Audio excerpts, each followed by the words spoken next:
Hello hi అండి. ఇప్పుడు మనం ట్రైన్ కలర్స్ మీద రివ్యూ చేద్దాం. ఓకేనా? ఆ ట్రైన్ కలర్ పెట్టే స్పీడ్ ఉంటుంది.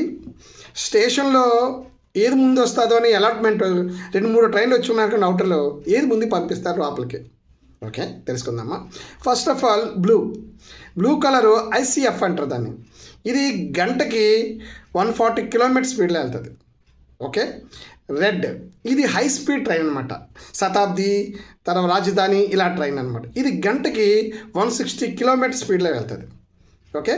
తర్వాత వైట్ ఇది ఇంపార్టెంట్ మతపరమైన ఏరియాస్కి వేస్తారు.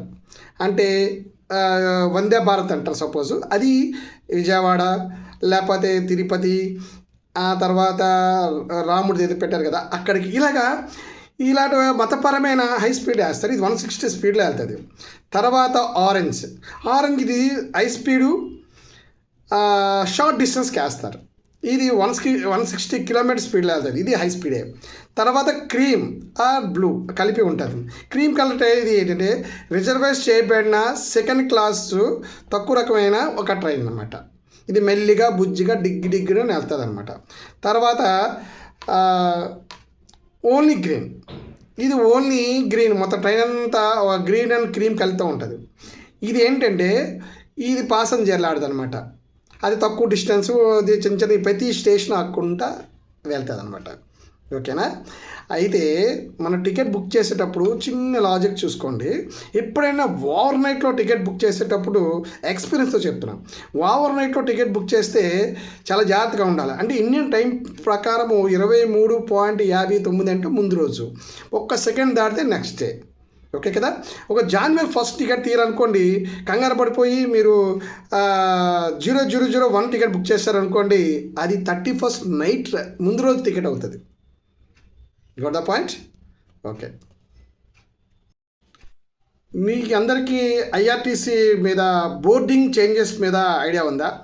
ఇది ఎందుకు చెప్తున్నానంటే ట్రైన్ అనేది మన జీవితంలో చాలా ఇంపార్టెంట్ ట్రావెల్ అండి. ప్రతి వాళ్ళు దాంట్లో వెళ్ళాల్సి వస్తుంది, పెద్దవాళ్ళ నుంచి చిన్నల వరకు. ఎందుకంటే ఈ బోర్డింగ్ చేంజ్ చేసేటప్పుడు మన చిన్నపిల్లల్ని పేరెంట్స్ని పట్టుకెళ్తాం. అది జాగ్రత్తగా చేయకపోతే చాలా ఇబ్బంది ఫాలో అవుతారు అక్కడ సీట్ లేక. బోర్డింగ్ చేయడమే అలాగా. అంటే సపోజ్ మీరు విశాఖపట్నం నుంచి చెన్నైకి మీరు ట్రావెల్ చేయాలి. ఓకేనా? అందులో మీకు విజయవాడ నుంచి వెళ్ళాల్సి వస్తుంది. అంటే ఈ ఫంక్షన్ అక్కడ ఏదో ఉంది, అక్కడ ఫంక్షన్ అయిన తర్వాత అటు నుంచి అలా వెళ్ళిపోదాం అనుకుంటారు. అలా వెళ్ళిపోవడానికి అవుతుంది. ఒకవేళ అక్కడ ఎక్కారనుకోండి, విశాఖపట్నంలో మీరు ఎక్కపోతే టీటీ చూసుకొని అది వేరే వాళ్ళకి అలర్ట్ చేసేస్తారు మొత్తం సీట్ అంతా, మీరు బోర్డింగ్ చేంజ్ చేయకపోతే. ఇది 24 hours ముందు చేయాలి. ఓకే. 24 hours ముందు చేయాలంటే మీరేం చేయాలి? మీరు మీ ఆన్లైన్లోకి వెళ్తే ఆన్లైన్లో టికెట్ బుక్ చేస్తే అందులో ఓపెన్ చేస్తే మీరు ఎక్కడికి వెళ్ళాలో అక్కడికి క్లిక్ చేస్తే టికెట్ అక్కడ చేంజ్ అయిపోతుంది బోర్డింగ్. మీకు ఒక SMS కూడా వస్తుంది కన్ఫర్మేషన్. సో మీకు విజయవాడ ఎక్కాలనుకుంటే విజయవాడ దగ్గర రెడీగా మీ సీట్ మీకు ఉంటుంది. ఐఆర్టీసీ వాడు ఏం చేస్తాడు, ఆ విశాఖపట్నం నుంచి విజయవాడ ఇంకోటికి అలాట్మెంట్ చేసేస్తాడు. ఇంకోటి హ్యాపీ ఫీల్ అవుతాడు, ఇంకో అవుతుంది. లేదు నేను చేంజ్ చేసుకుంటానంటే అది ఒక్కసారి చేంజ్ అవుతుంది, రెండోసారి అవ్వదు. లేదనుకుంటే మీరు విశాఖపట్నం వరకు ఇంకోటి ఉంటాడు, మీరు ఎక్కడో జనరల్లో కూర్చోాల్సి వస్తుంది. ఓకేనా? Not the point.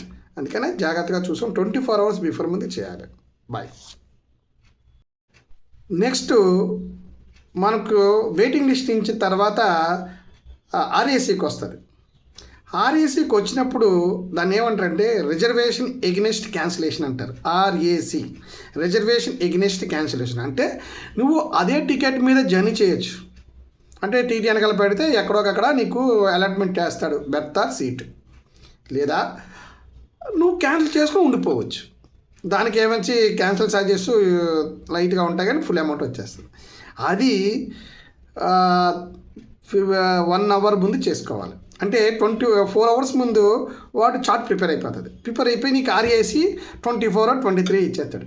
ఇచ్చిన తర్వాత మీకు వెళ్ళాలనుకుంటే వెళ్ళిపోవచ్చు అదే సీట్లో కూర్చొని. లేదా టీటీ వెనకాల తిరిగితే వాడు ఎలాగైనా బెర్త్ టికెట్ ఇస్తూ హ్యాపీ.